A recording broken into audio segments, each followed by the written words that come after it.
Hey y'all, I'm back again. I got a little time, so I'm gonna talk about the flashy pastor, the flashy bishop.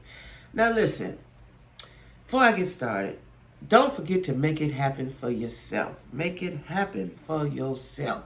Okay, ain't nobody got your back like you, besides the Lord. Okay? Make it happen for yourself.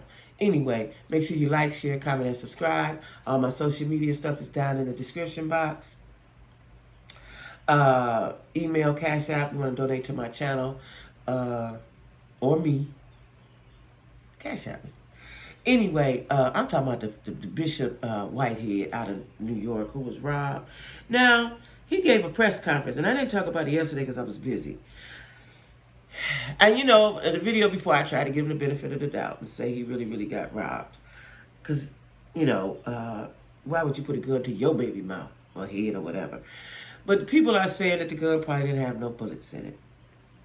I just still think that's a dangerous game to play, especially if you a Christian and you call yourself a pastor, because God can make that stuff happen in real life.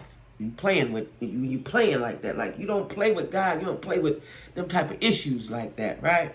But he gave a press conference, and I watched the whole press conference, and I wish I knew how to put it up on my thing. I've got to learn that, y'all. I'm gonna take time at some point, learn how to do all that stuff. But anyway, he had a press conference, and I said, okay, good for him. Yes, press conference, right? Speaking of press conferences, I got to talk about Will Smith's apology. That'll be tomorrow.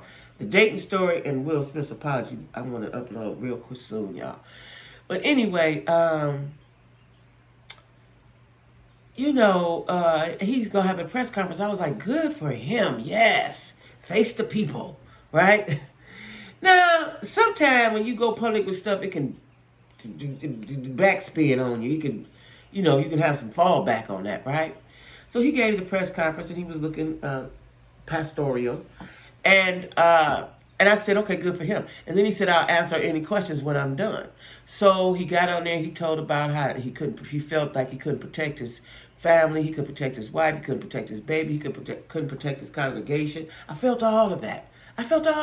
Right? Because that's human nature. You the man, and you the head of the church. This your flock, and you got to protect them. And you couldn't. You failed.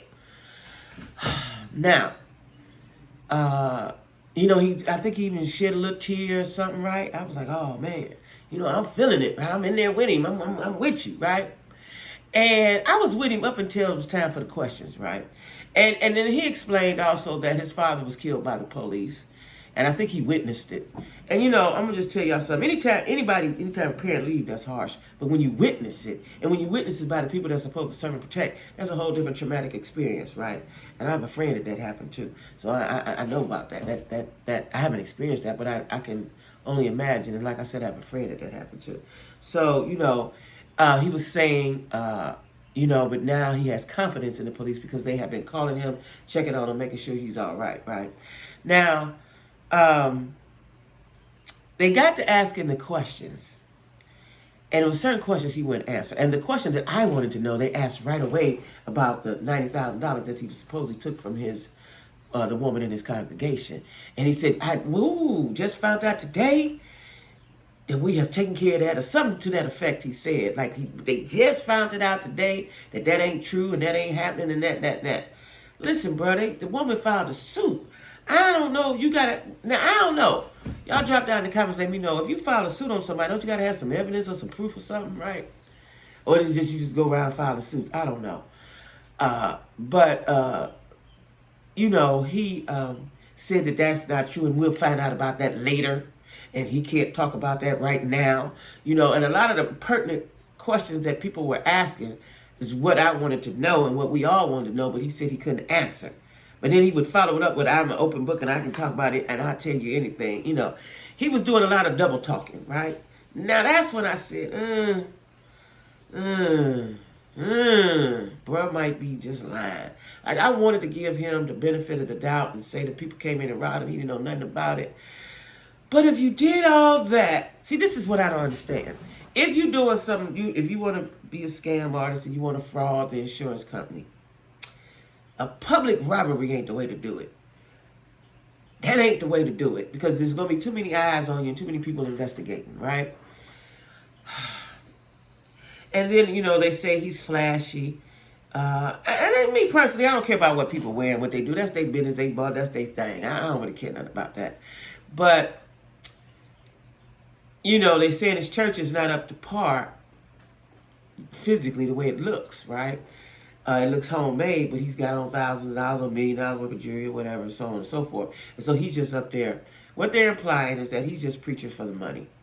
Now, he did say he does good things. That's what he was saying in his press conference. He does good things. Like he turned in a boy who had killed, the man who did a shooting or something on a train station, he turned him in. The family contacted him, and he walked with him and turned him in. That's a very valiant move, right?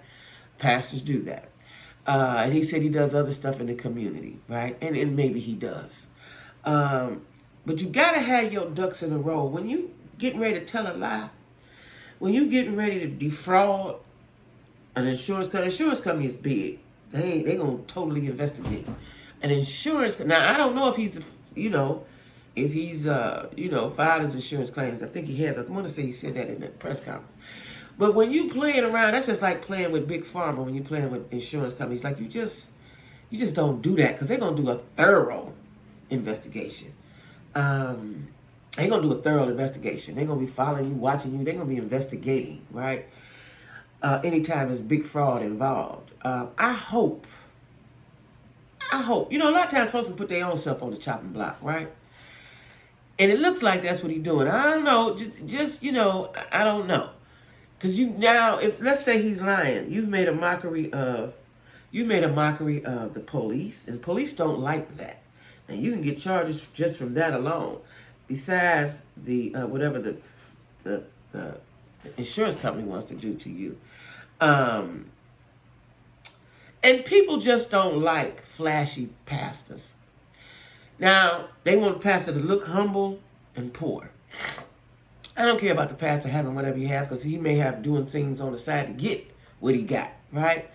But a lot of people are saying and a lot of my subscribers said if you're a pastor to a low income to medium income congregation, that it's offensive to come in looking like that.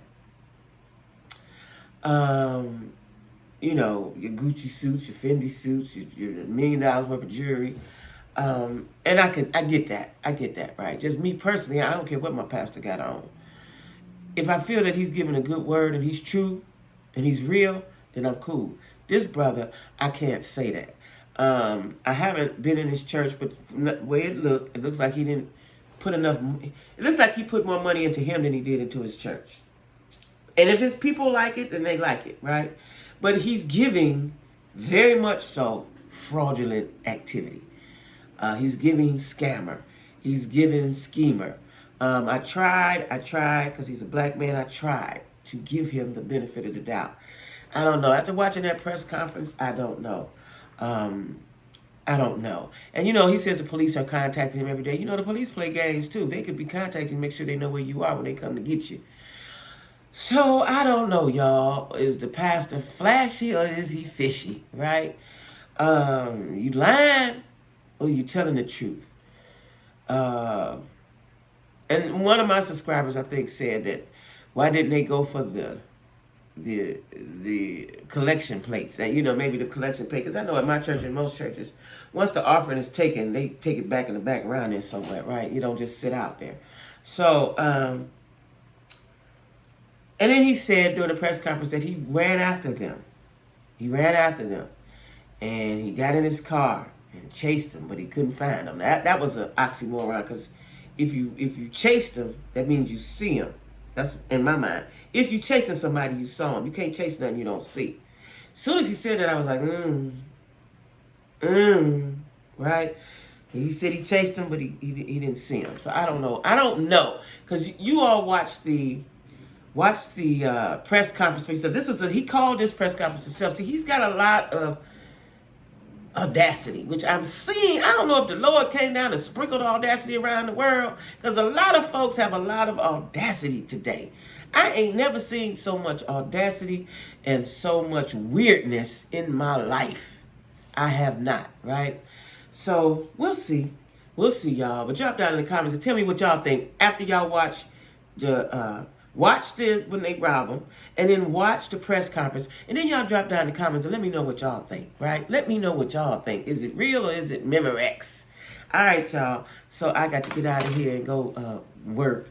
So anyway, y'all, happy Sunday. Everybody be cool. Like, share, comment, subscribe, and hit the cash app. Bye-bye.